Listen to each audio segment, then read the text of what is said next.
आम बात हो चुकी है। नीतीश जी के राज में ऐसी घटनाएं, पुल का ध्वस्त होना, आपको याद होगा ठीक कहलगांव में एक डैम था जिसका उद्घाटन होना था, उससे एक दिन पहले वो डैम जो है कहलगांव में वो टूट गया। और लगातार ऐसी घटनाएं बार बार होती रही है। 264 करोड़ रुपए का तो चूहा 264 करोड़ रुपए का तो चूहा जो है वो जो है बांध को तोड़ देता है। तो हम तो लगातार सवाल उठाते रहे हैं कि नीतीश कुमार जी का जो राज है पूरे तरीके से भ्रष्टाचार का बोलबाला हो चुका है। 8 साल से ये पुल बन रहा है और मात्र 29 दिनों का ही ये पुल जो है रह जाता है, बाकी टूट जाता है। और इसमें पुल ही नहीं टूटा बल्कि जल संसाधन विभाग का जो बांध है वो भी साथ में जो है ध्वस्त हुआ है। तो इसमें नुकसान जो है बिहार की जनता को हो रहा है। ये पैसे की रिकवरी कैसे होगी? कितने घोटाले हुए नीतीश कुमार जी के राज में। हमने जब 55 घोटाला बोला है, 15 साल में 55 घोटाले हुए हैं, तो वो घोटाले का हमने जिक्र किया है जो कि सरकार ने बाकायदा उन घोटालों को माना है कि घोटाले हुए।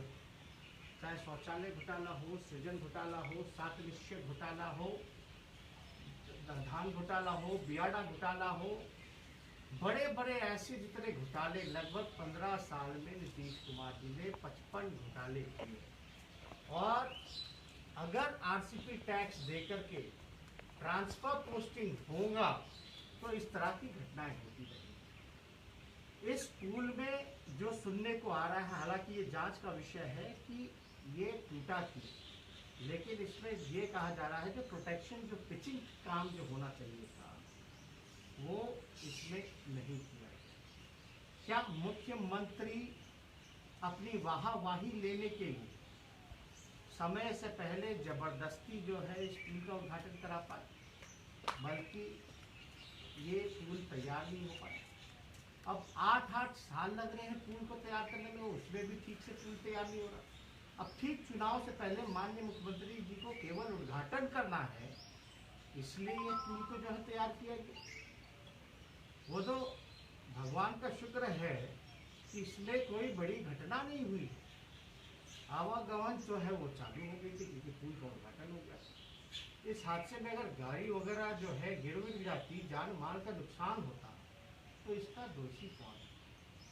और ये कॉन्ट्रैक्टर को तो सबसे पहले जो वशिष्ठा जो कंपनी है, इसको हम लोग मांग करते हैं कि बिहार सरकार जो है अविलंब तुरंत जो है ब्लैक लिस्ट किया जाए और साथ ही साथ जो 264 करोड़ रुपया जो भ्रष्टाचार में भेंट में चढ़ गया नीतीश जी के नाम पे, उसकी रिकवरी इस कंपनी से की जाए।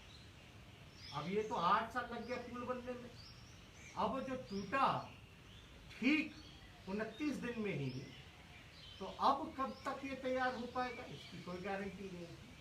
तो हम लोग चाहेंगे कि जो भी इसका जवाबदेही तय होनी चाहिए। आश्चर्य की बात यह है कि जितने भी घोटाले होते हैं, जब भी बांध टूटता है, चूहा खा जाता है या पुल टूटते हैं, तो जवाबदेही किसी पे भी तय नहीं की जाती। केवल जो है छोटी मछलियों पर ही कार्रवाई की जाती है, लेकिन जो बड़े मछलियां हैं, जो गुनहगार हैं, उनको सत्ता का संरक्षण प्राप्त रहता है।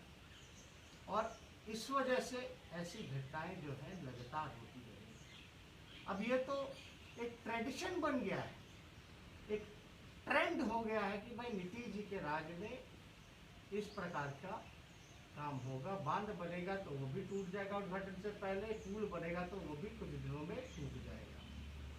कई बार हम लोगों ने लगातार आवाज उठा है कि इस पे तो जो लोग हैं दोषी, उस पर कार्रवाई करनी चाहिए।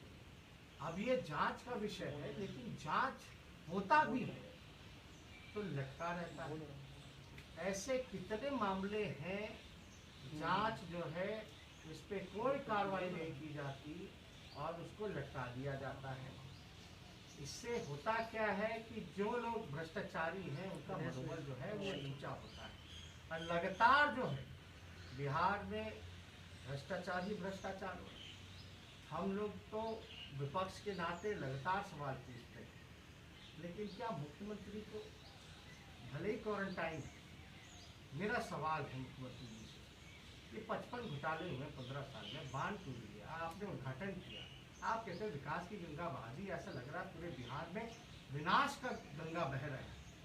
हर तरीके से बिहार जो है हाहाकार कर रहा है, चाहे कोविड को लेकर के हो, कोरोना को लेकर के हो, बाढ़ को लेकर के हो, बांध को लेकर के हो, पुल को लेकर के हो, या लॉ एंड ऑर्डर को लेकर के हो, शिक्षा चिकित्सा तो पहले से ही बर्बाद है। मुख्यमंत्री क्यों नहीं सामने आकर के प्रेस या मीडिया या जनता के बीच जाकर के स्पष्टीकरण करते हैं?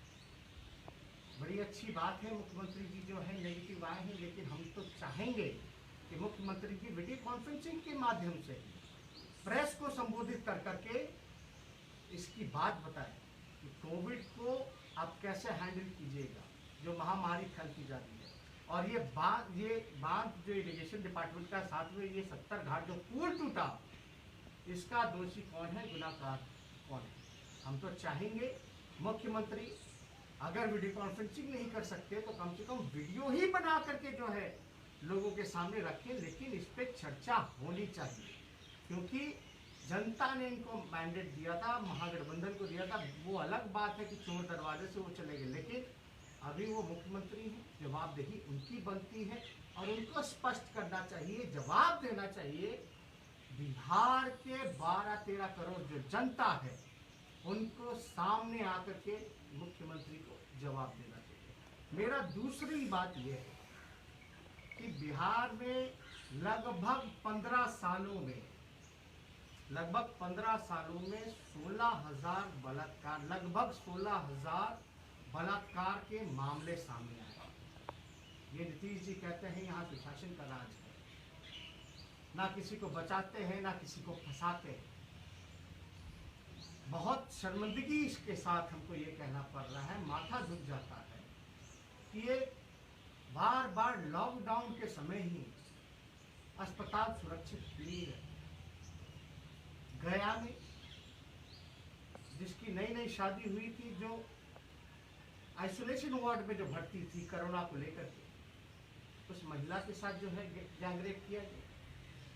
कल की ये घटना है कि पीएमसीएच जो सबसे बड़ा अस्पताल है, वहां एक महिला के साथ जो है बलात्कार किया गया, बल्कि वो बच्ची थी, नाबालिग थी, उसके साथ जो है बलात्कार किया गया। आश्चर्य की बात है कि अस्पताल में भी जो है लोग सुरक्षित नहीं है, बच्चियां सुरक्षित नहीं है, वहां भी उनका जो है बलात्कार हो रहा है।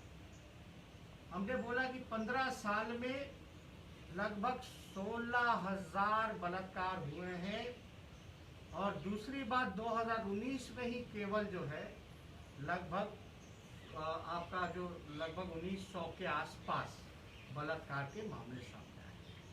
कहाँ है नीतीश कुमार, कहाँ है उनका सुशासन, क्या कार्रवाई हो रही है, कौन जवाबदेही देगा? ये बिहार ही ऐसा प्रदेश है जहाँ कोरोना काल में भी, बड़े अस्पताल में भी, आइसोलेशन वार्ड में भी लोगों के साथ, बच्चियों के साथ बलात्कार हो रहा है। इससे हम लोगों का माथा झुक जाता है। लेकिन सरकार के लोग जो है उनका आंसू सूख गया है, अंतरात्मा ऐसा लगता है कि बंगाल के खाड़ी में डूब गई है, और उनको जवाब देना चाहिए आकर के कि आखिर ऐसा क्यों हो रहा है। मुख्यमंत्री जी आप बताइए, बिहार में आखिर ऐसी परिस्थिति क्यों बनी?